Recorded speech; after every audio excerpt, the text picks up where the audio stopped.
Hello, everybody. I'm Maggie Burnett Stogner, Executive Director for the Center for Environmental Filmmaking at American University in Washington, D.C., and it is my great pleasure to be able to interview the filmmakers for a case study, an impact case study for the Jackson Wild 2020 Media Awards.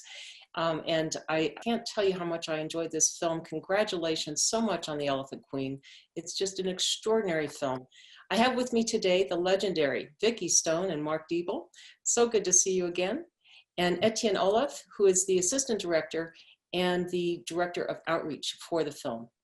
And I would like to just dive in. I think this was a very powerful film, but please, let's hear from you, Vicki and Mark, about what were your goals for the film? What was the catalyst for making this film? Well, it's lovely to be here, Maggie. Thank you for that generous introduction. Our aim with the film was to make a feature-length film that would reach the widest possible global audience to inspire the world to fall in love with elephants, but at the same time to make sure that the film made a difference for elephants on the ground in East Africa and particularly in Kenya.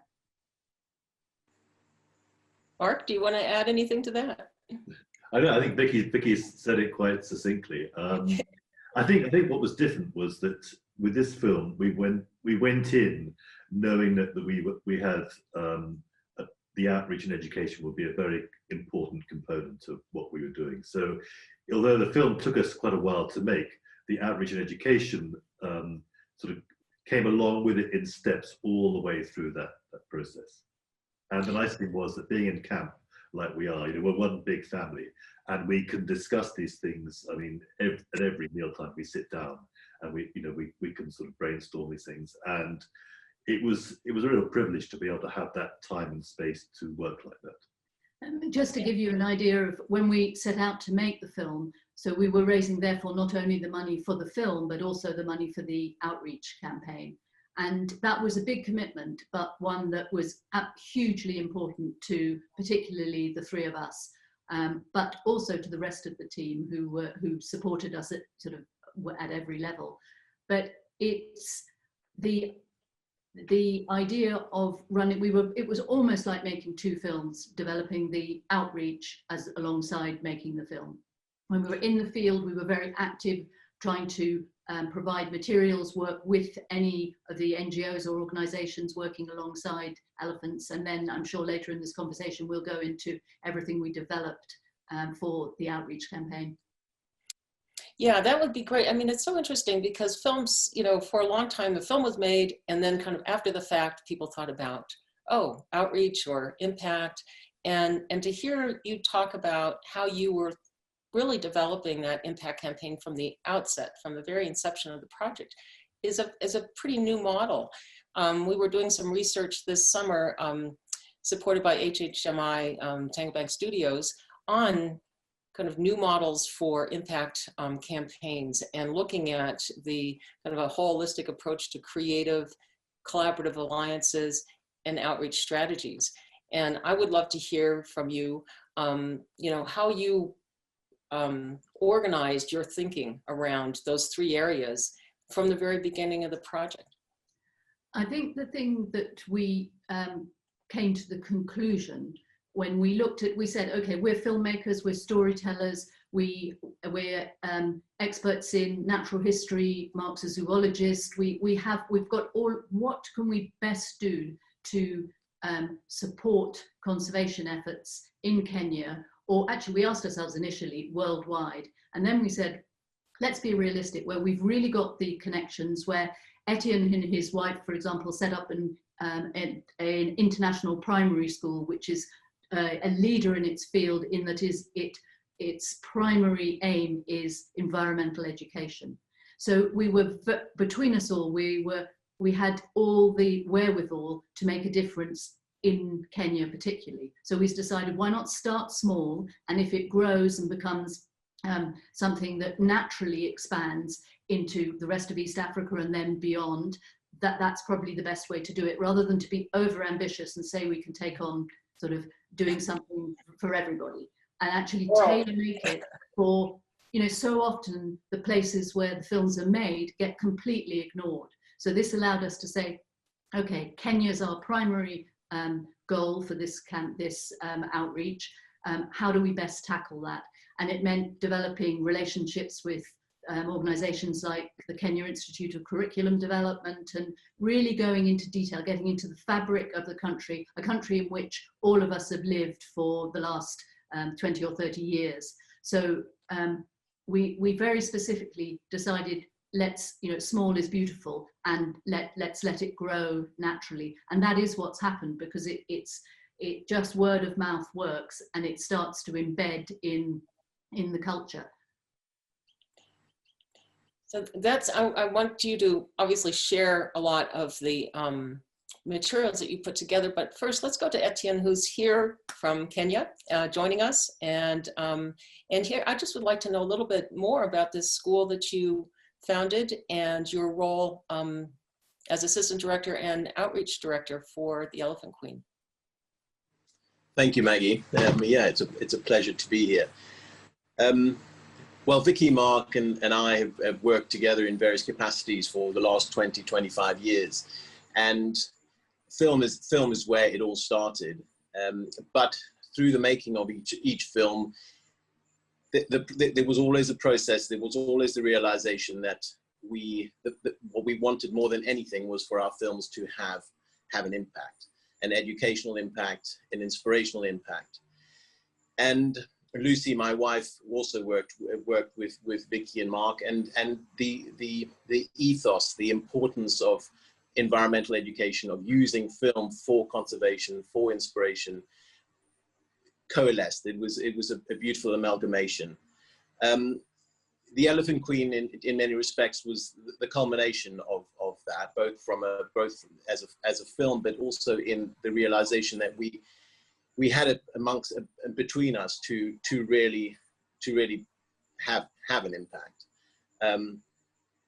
and that developed both by virtue of the honor of being in Tsavo, one of the greatest wildlife refuges in the world, and also the very, very intense human wildlife conflict that's occurring on a daily basis on the outskirts. It was all that with the naissance of Kivukoni, the school, which in a way guided what we decided to do, and the process we followed to give life to the outreach and education program. And I think one of the things that is indicative is that when we were first looking to say, okay, if we're going to work, we decided education and communication was the area that we should put our efforts into, based on the fact that I think it's 40% of the population in Kenya is under 15. And as time goes on, though, it's how those people emerge to lead and be citizens of Kenya is absolutely crucial. And but what we didn't know was, we looked at the curriculum and we thought, okay, what can we add to the curriculum? There's nothing to do with the environmental conservation or in the curriculum, but the curriculum is absolutely bulging and the teachers can hardly keep up with what they've got already to do. So we had to find ways of looking at, and I'll go into detail later about how we actually addressed that. But we also then looked to groups who were working in wildlife and conservation education outside the school system.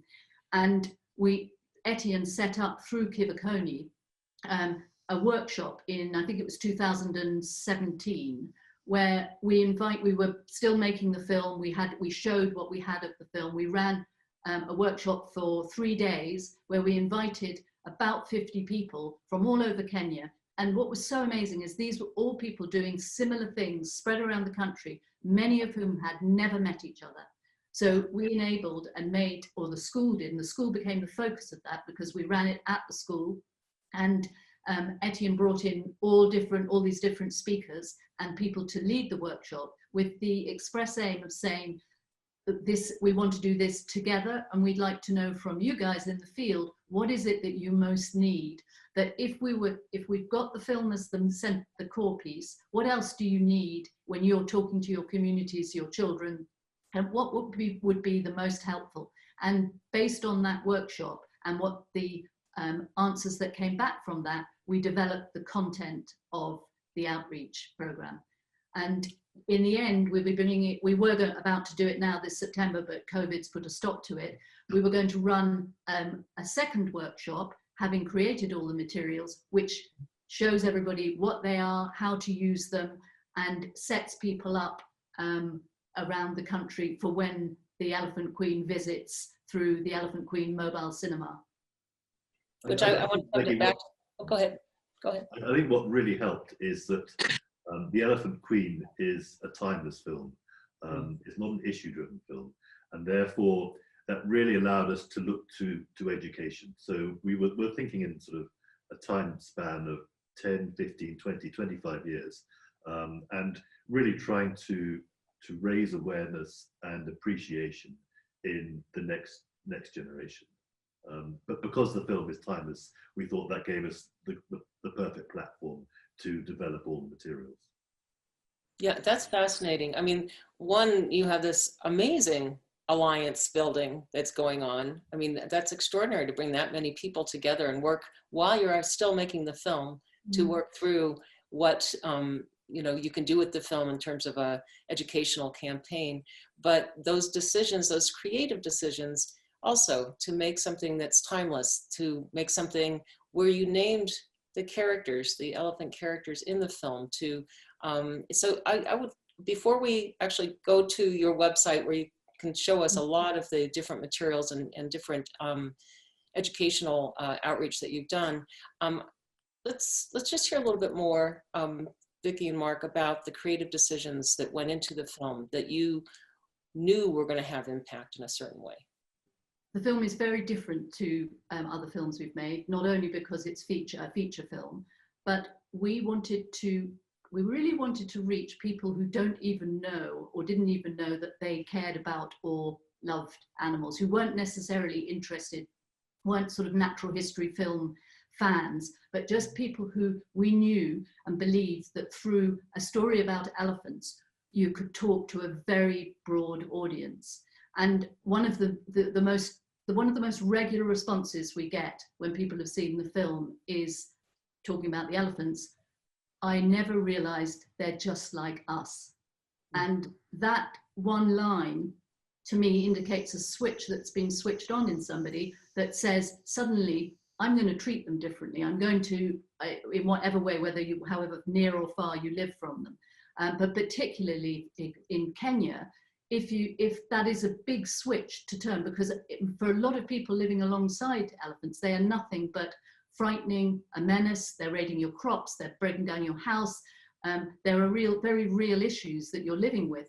And yet the other side of being an elephant is never represented, is never known. And that we really wanted the film to be very accessible, but to also not to be absolutely stuffed with natural history so that it blocked the story, but to let the story, which in a feature film is obviously so important, to let the story drive it, but make sure that through the images, the words, there was a build-up of an enormous amount of information, but not necessarily presented it to you as factual information, but just a story where you could laugh. We have fun with it. It's not all serious.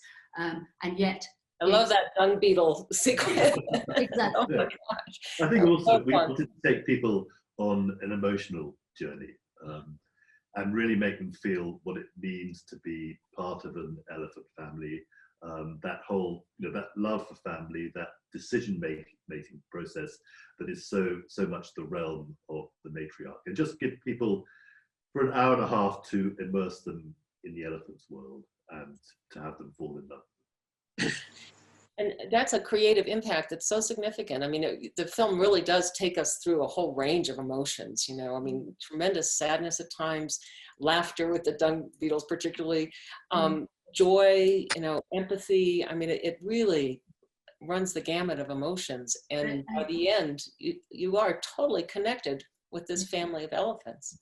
I think that's partly happening through the creative decisions that we made in terms of how it was filmed. So when we started, our very ambitious and rather sort of lofty idea had been that this film was going to be a mixture of March of the Penguins, The Lion King, and Shrek. We, I'll explain. March of the Penguins, because it was so successful in the genre, and so, such a beautifully told story, the way Morgan Freeman told the story, especially at the beginning of the film, you're just completely drawn in to a story. The Lion King, because it's that whole circle of life and that very uplifting feeling. It's emotional in all sorts of different ways, but and yet this, you know, that's animation and this is real. And then Shrek, because of some of the moments in it where you go, really, ugh.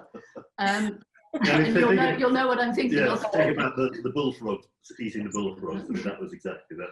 But then we also Mark shot it so that whenever we're with the little guys, you're right in there at their eye level or below. So you give them as much presence, and almost make them like animated characters. And you're often looking up at the elephants, but you know, you're not always just at elephant height. So we were playing around with a lot of different, or with actually, well, we identified a style of filming, an angle of filming that we wanted to, which I think has also an emotional impact when you're watching the film.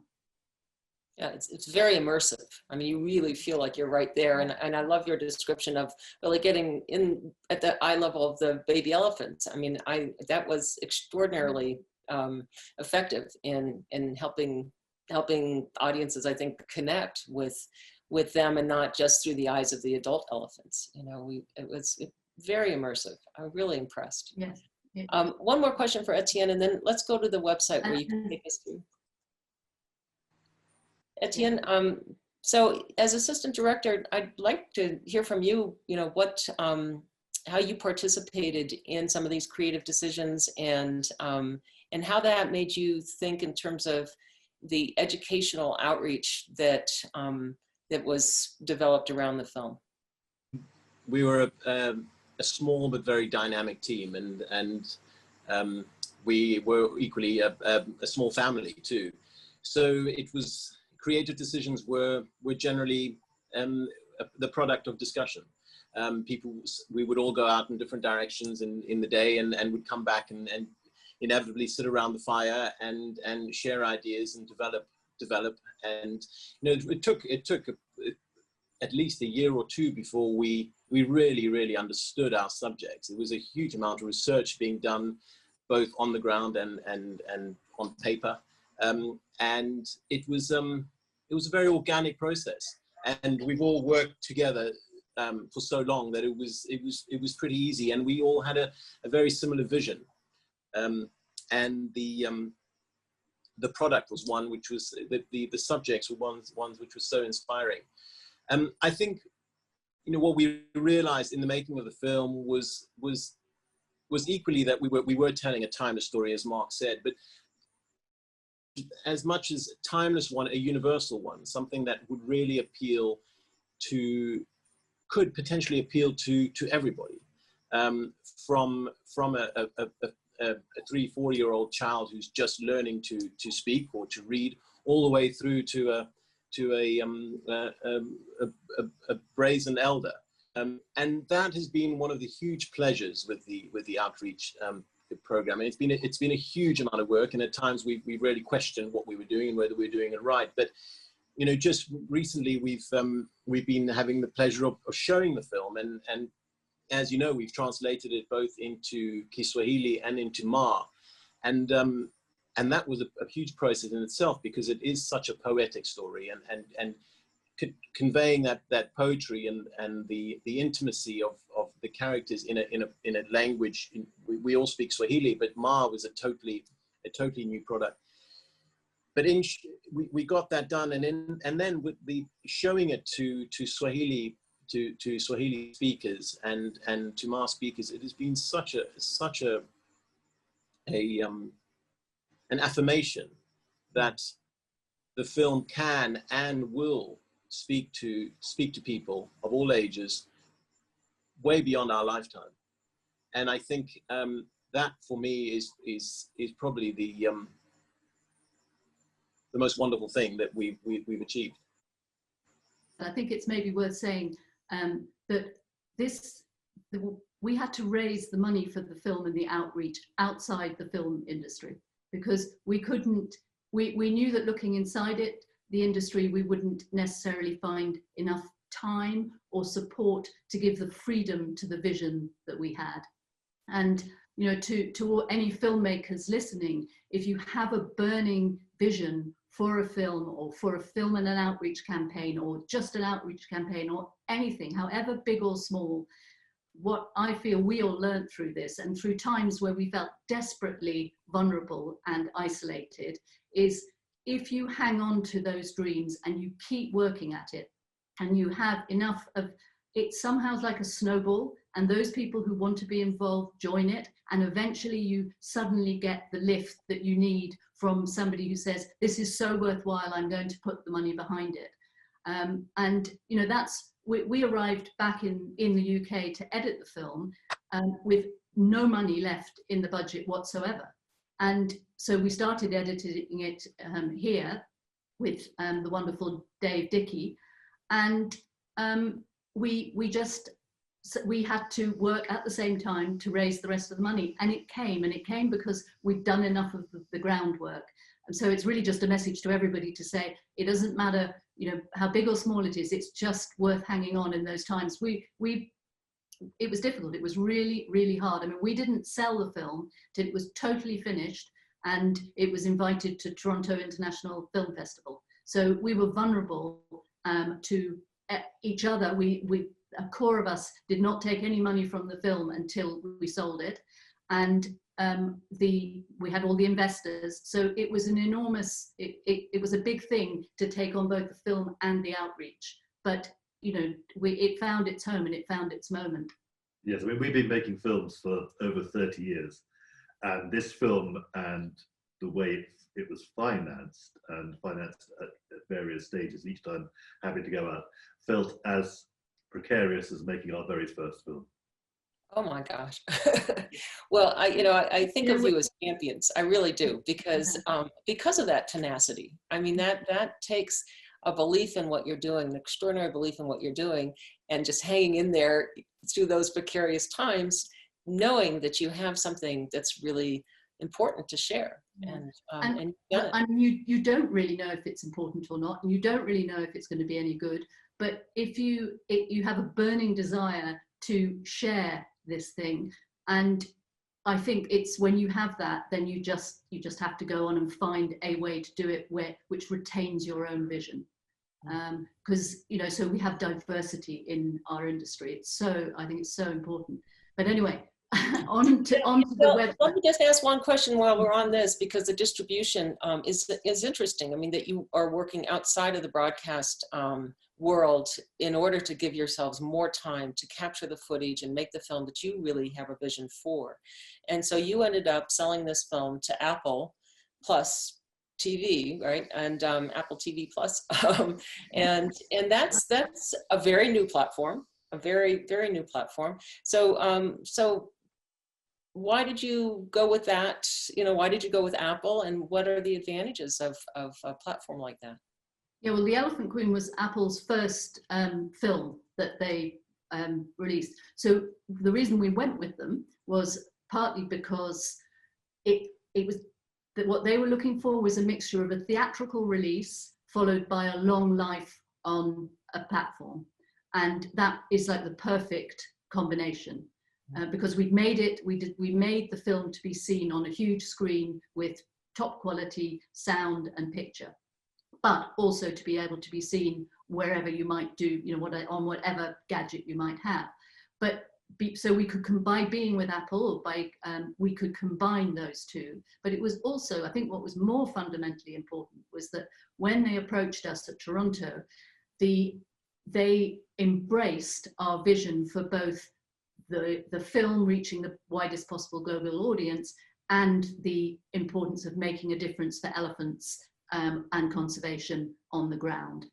And it was the confidence that those two things were going to be embraced together, that it was like, wow, this timing is just extraordinary, because you know they were out there looking for what films to launch their platform with. we were out there at the end of a 10-year period. I mean, the fact that we both were doing those two things in the same year was amazing. And although we had other offers and we had other, they just seemed like the perfect fit.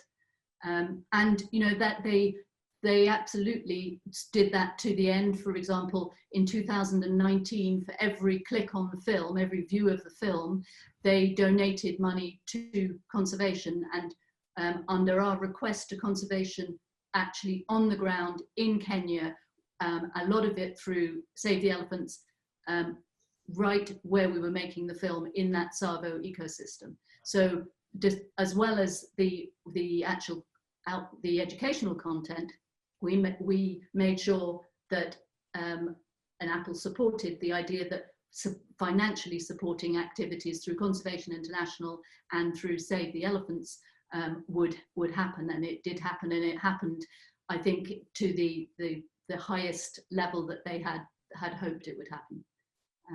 So yeah, congratulations. fantastic. Yeah. It's a new world. I mean, the streaming platforms, and to have that kind of cooperation. Yeah, but I think a lot of that comes down to the filmmakers driving it. I think all of us, and this, you know, Jackson Wild and which was Jackson Hole, is where, certainly for me, it is the festival that inspired the idea of we have to make a difference with our films. And I just saw that bubble grow over the years through Jackson Wild. Mm-hmm. And it is why it is, I would say it's a huge amount of why we did what we did, and which is great. But it's us filmmakers, we actually have to go out of way beyond our comfort zone to do it, and you know, and put time into it. Yeah, it's a big commitment. It really is. So let's see what, I mean, you have a lot of different aspects to this campaign. If you can talk a little bit, why Kenya, why you created the different elements that you did, and take us through the website, that would be great. Yeah, so the COVID did mess up things a little bit this year, because we had a wonderful presidential premiere planned, and it had to be pulled a week before it was happening. It was 800 VIPs celebrating the film in Nairobi with the First Lady, and big press coverage. A week before it happened, it was off. So that was very difficult. But we had Apple had agreed that we could do a single national broadcast on the biggest television station in Kenya on Easter Sunday as a sort of national moment. And so we went ahead with that, and that was wonderful. But it was trending on, what was it doing? Twitter, but anyway, it was very, very popular. Yeah, sorry.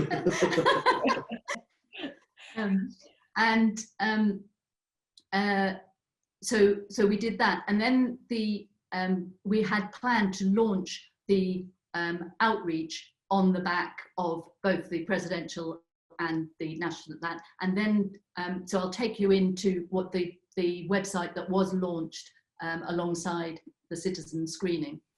So the elephant, it's elephant.co.ke, and it is only accessible in Kenya, and I'll just take you through it. It's designed primarily to be used on a phone, because that's how most people in East Africa would be accessing it.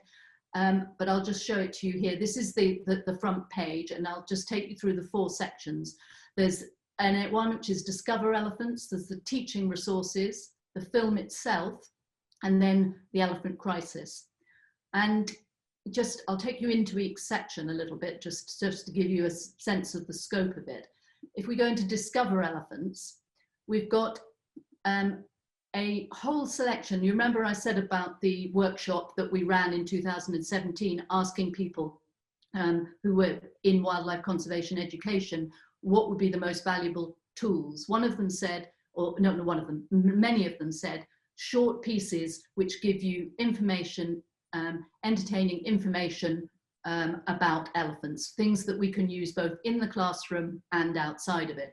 So here, for example, in this area, there's lots of them, and they're on all different things, from social networking, just like us, An Elephant Never Forgets, and you click on one, and then you choose your language. And so you might say choose Swahili, and there you'll go in Swahili, I hope.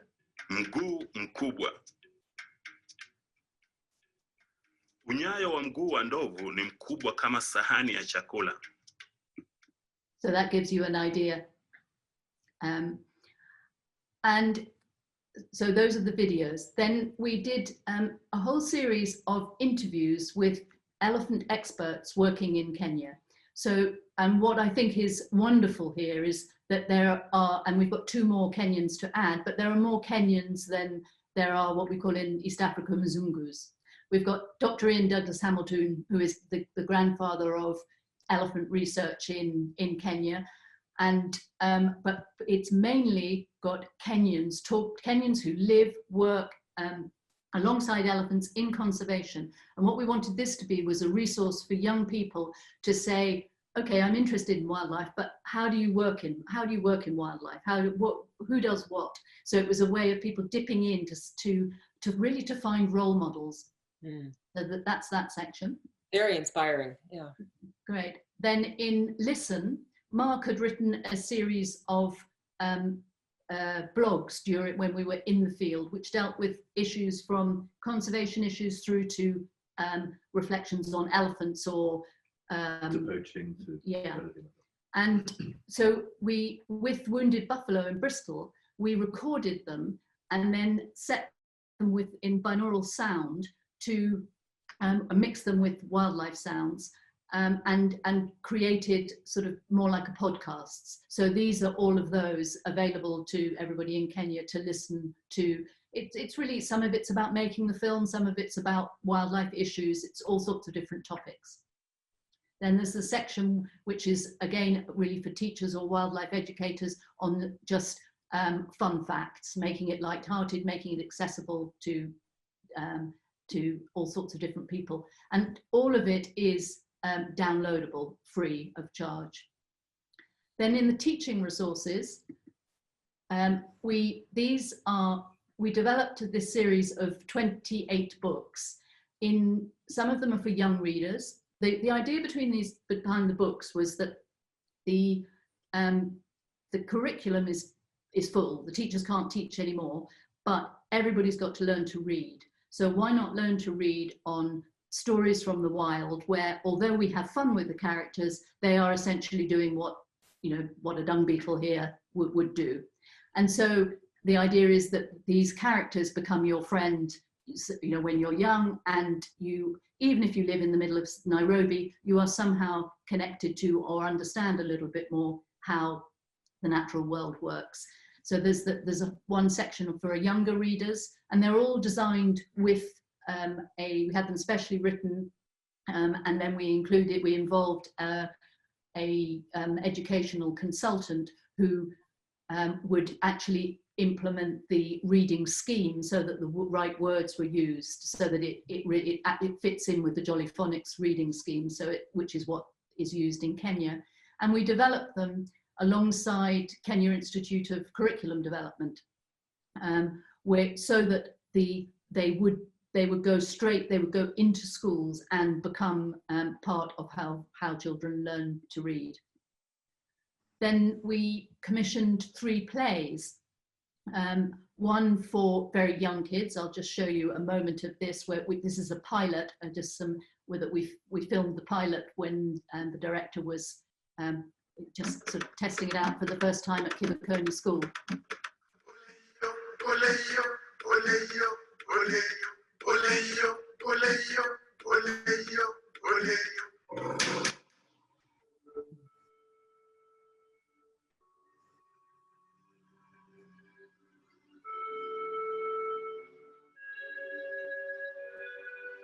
So that just gives you an idea. So there are 3 plays. That's the one for the youngest kids. The one for the older children or the young adults is set in a courtroom where an elephant's on trial for murder, and it really looks at human-wildlife conflict and challenges conceptions of or beliefs about elephants. then these video activity books, they are for schools or wildlife clubs to use alongside the videos, the short videos that I showed you earlier. And they would allow, they give activities, they basically expand on, they allow you to use the videos as a starting point and then expand on activities and information around them. That's a great range of different approaches and different uses that are really completely integrated into the curriculum. Yeah. You'd mentioned at one point that a large percentage of Kenyans are under the age of 15, I think you said. Yes, that's right. And I mean, Etienne, I don't know if you want to address a little bit about, because Etienne is obviously with his wife Lucy, who's the director of Kivukoni School, completely enmeshed in that education system. Do you have anything that you wanted to add? Well, no, other than, you know, we're targeting the key demographic.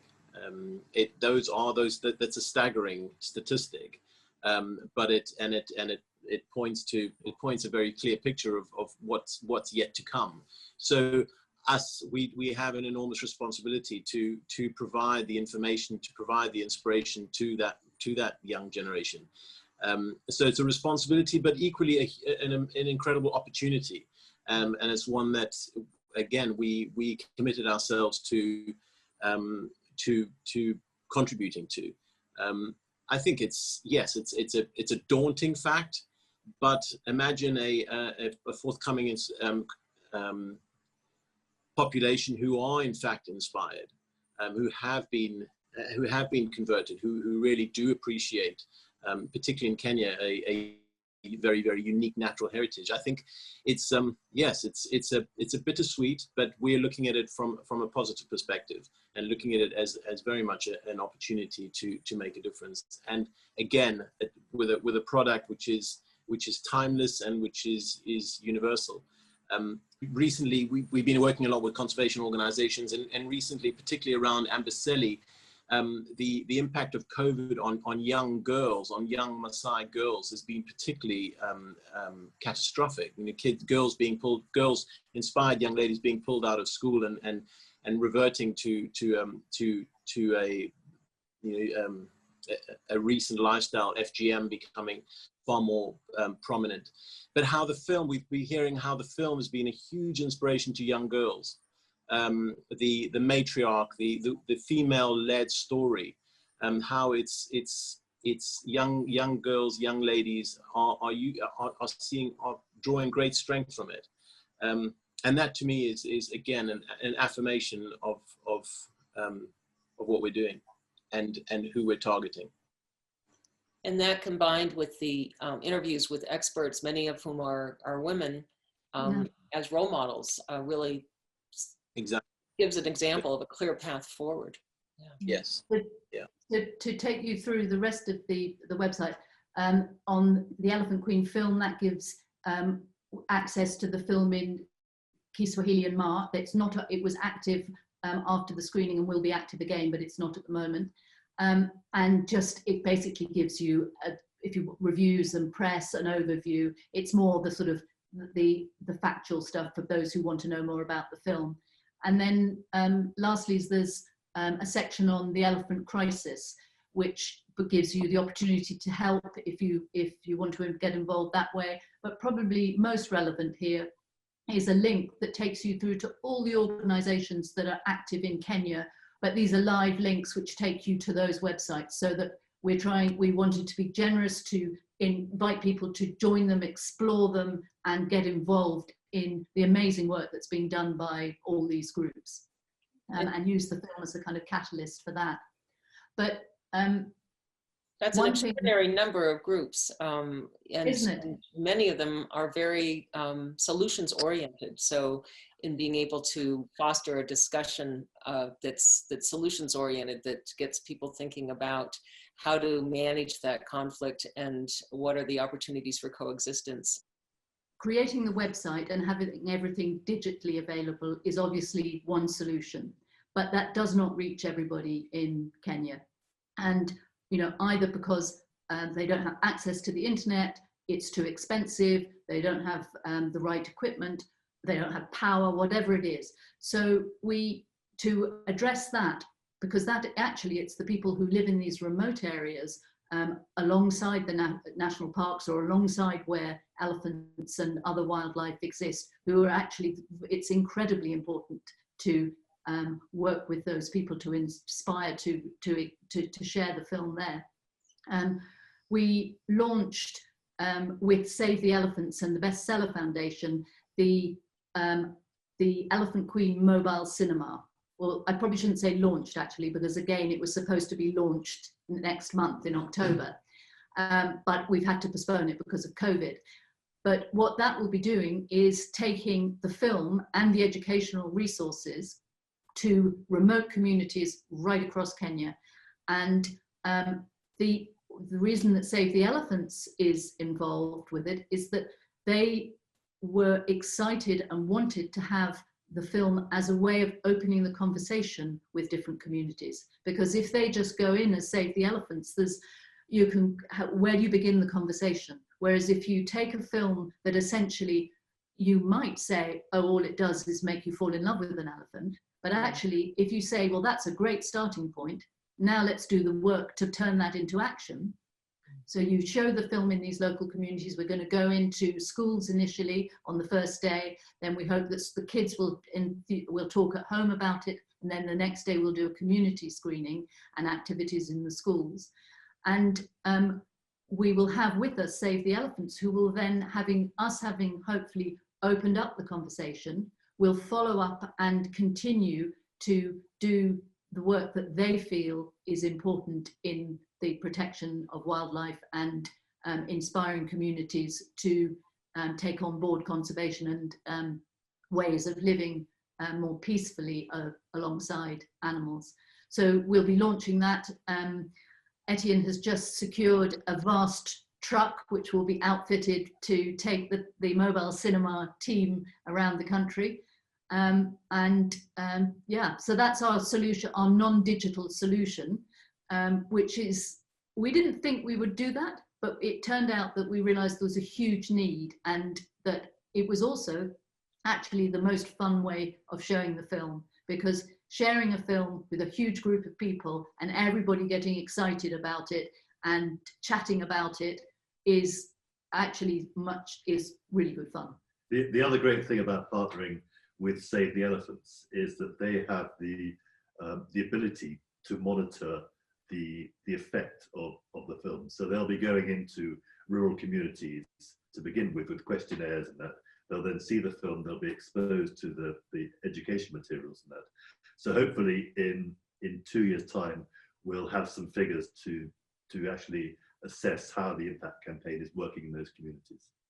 That's perfect, because I was just about to ask you that, because that is a question a lot of people are curious about, is how do you measure impact, and how do you know if you're having long-lasting impact, and what does that look like? What is impact really? And and how does that evolve over time? And the fact that you're able to measure it is very useful, and I hope you'll be able to share those results at a Jackson Wild in the future. And the mobile cinema, there's several films I'm aware of that are, once COVID allows this to happen again, that are looking at that model. And in order to be able to have impact right at the front lines, or where the communities that are most affected are, and that's a new model too, that it's not just watching the films back in what developed countries, it's really engaging and having impact in the country with people who are most affected. We're going to run out of time here. I kept this one so fast. Any last thoughts from you? It's been a great conversation. I feel we've... I was afraid of this, that it would go so fast. I really, Etienne, do you have a last thought? The opportunity to talk about it. Yeah, it's been lovely to chat about it. I think the last thing I would add is just, which we've touched on already, but it's just the importance of partnerships. And we showed you the variety of conservation partners with whom we're working. And again, it's I would encourage that at every level for anyone doing it. It's not only is it a wonderful guide, but it's a huge magnifier of impact. You're working with people who often know more than you do about what it is you're trying to achieve. And we've been so fortunate to have so many people and so many organizations who feel similarly to us, but equally people and groups who are what they have the inspiration, they have the passion, but what they're lacking is the resources, the actual educational content. And that is, we realize that is what we can offer. And as filmmakers, I think it's not just what we can offer, it's what we must offer. Everyone believes in their film, but it has to be a belief that goes beyond simply making it. It has to be something which really works closely with the people who are on the ground, and targets the ones who really need it. So yes, it's a partnership, and it's been a great joy to work with so many wonderful people. We had an amazing partnership with Paula Kahumbu and Wildlife Direct, who have been, I mean, Paula's energy never runs out, and her, right? Exactly. And what's been amazing with Paula is that she is helping us, and she will take the film and get it into areas of society that we can't reach. And she has embraced it completely. We worked with her during the filming of it, and very much during the Kenyan national broadcast, and we will be with the mobile cinema. That's great. Well, I want to thank you all. It's so inspiring, the film itself and this amazing impact campaign that you've put together. And I look forward to hearing more about it and more about the mobile cinema tour and the results that you have in 2 years' time. So let's keep the conversation going. Thank you so much. Yes, thanks, Thank you. Thank you.